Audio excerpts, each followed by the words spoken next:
योग दिवस की ढेर सारी शुभकामनाएं। आज विश्व योग दिवस है और आज मैं आप लोग के सामने एक बहुत ही महत्वपूर्ण विषय लेकर आई हूँ जो हम सभी को जानना बहुत ज़रूरी है। यहाँ पर मैं 3 मुख्य बातें लेकर आई हूँ कि योग क्या है, योग को क्यों करें और योग का लक्ष्य क्या है।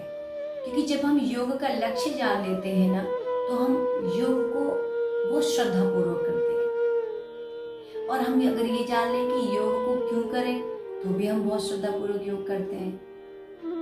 तो क्या हम सभी जानते हैं योग क्या है? क्या हम सभी जानते हैं कि इसका लक्ष्य क्या है? आपका ज़्यादा समय न लेकर मैं बहुत ही कम समय में आप लोगों को ये बताना चाहूँगी। देखिए, योग क्या है, सबसे पहले अगर हम ये जानें तो महर्षि पतंजलि जी के अनुसार योगश्च चित्तवृत्ति निरोधः, यानी कि चित्त की वृत्तियों का निरोध करना ही योग है। यानी कि जो मन चंचल हो चुका है उसको एकाग्र करना ही योग है।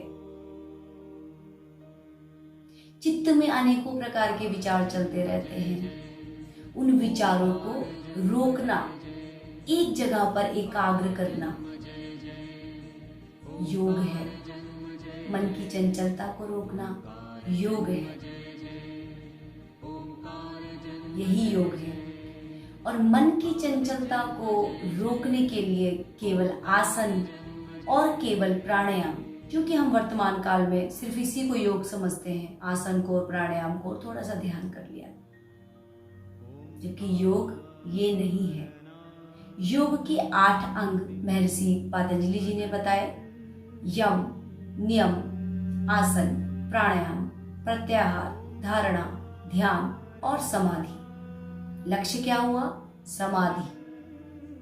जब आप अपने आप को जान लेते हैं बहुत ही सूक्ष्म स्तर पर, तब आपकी अज्ञानता, मोह खत्म हो जाता है और योग की वो चरम लक्ष्य समाधि तक आप पहुंचते हैं।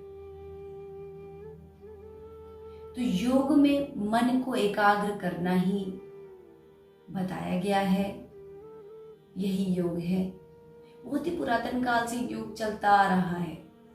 चाहे आप वेदों में देख लें, चाहे आप उपनिषदों में देख लें, महाभारत में देख लें, भागवत गीता में कृष्ण जी ने भी अर्जुन को बताया है। तो योग का जो असल मतलब है वो यही है। अब हम देख लेते हैं कि योग हम क्यों करें।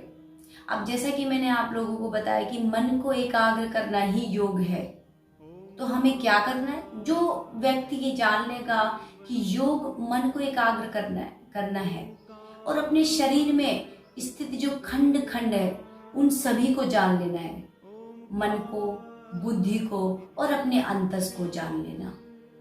यानी हम योग ऐसे करें कि अपने मन को जान लें, अपनी बुद्धि को जान लें, अपने अंतस को जान लें, अपने अहंकार को जान लें, अपने भीतर बसी अज्ञानता को पहचान लें।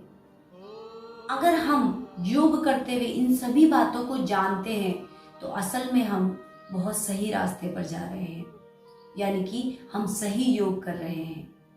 लेकिन अगर केवल और केवल हम बीमारियों को ठीक करने के पर्पस से या फिर सुंदर दिखने के पर्पस से योग करते हैं तो असल में ये योग नहीं है।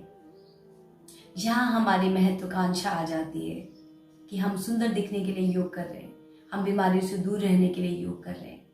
इसलिए योग क्यों करें?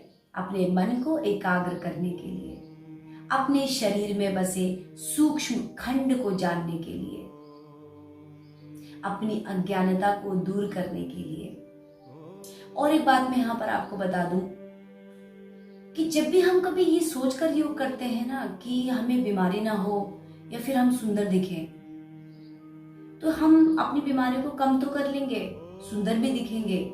लेकिन अगर आप मन को एकाग्र, जैसे कि महर्षि पतंजलि जी ने बताया है, अगर हम उस पर्पस से देकर, उस रेफरेंस में अगर हम योग करते हैं तो स्वाभाविक रूप से आपको बीमारी नहीं होगी और स्वाभाविक रूप से आप सुंदर दिखेंगे।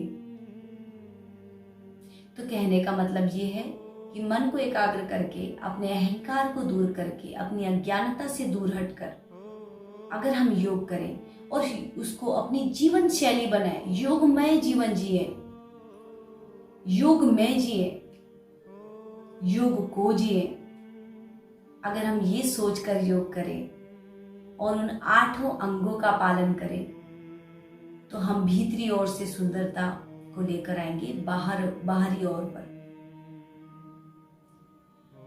तो यही योग है और यही कारण है योग करने का। योग का लक्ष्य बता दूं, योग का लक्ष्य परमात्मा की प्राप्ति है और परमात्मा की प्राप्ति हम तभी कर सकते हैं जब हम खुद को शरीर रूप में ना देखकर आत्मा के रूप में देखें, अपने आप को नश्वर समझें। क्योंकि जैसा कि मैंने महर्षि पतंजलि जी के 8 अंगों के बारे में जो उन्होंने मेंशन किया है वो बताया, उसमें समाधि आती है। समाधि केवल आप शरीर से कर सकते हैं, लेकिन जब आप अपने आप को, यानी कि उन्हीं के उन ध्यान में, जब हमने ध्यान की बात कही थी, ध्यान के द्वारा जब हम अपने आप को समझे कि हम नश्वर हैं, हम आत्मा हैं और यह शरीर केवल और केवल क्या है, नश्वर है, जैसे मैंने आपको बताया, और हम क्या है, आत्मा। शरीर क्या है, नश्वर, और हम क्या है, आत्मा है। तो समाधि किसकी होगी, शरीर की होगी, और आत्मा को परमात्मा की प्राप्ति होगी। तो यही जीवन का लक्ष्य है, यानी परमात्मा की प्राप्ति, यानी कि उन सूक्ष्म खंडों को आपस में जोड़ते चले जाओ। जब हम जोड़ते चले जाएंगे तो फिर हम उस आत्मा को समझ पाएंगे और इस शारीरिक भाव को खत्म कर पाएंगे। यही जीवन का लक्ष्य है। और सबसे आखिर में मैं एक बात बताना चाहूंगी, योग में जीवन जीना हम सभी को चाहिए, जिसमें हम खुद के विकास के साथ साथ इस पूरे संसार का भी विकास करने की सोचें। किसी भी प्राणी के बारे में, उसके विकास के बारे में सोचें, अपने खुद के विकास के बारे में सोचें। यही योग है। मिलते हैं नेक्स्ट वीडियो में नए टॉपिक के साथ। तब तक के लिए नमस्कार।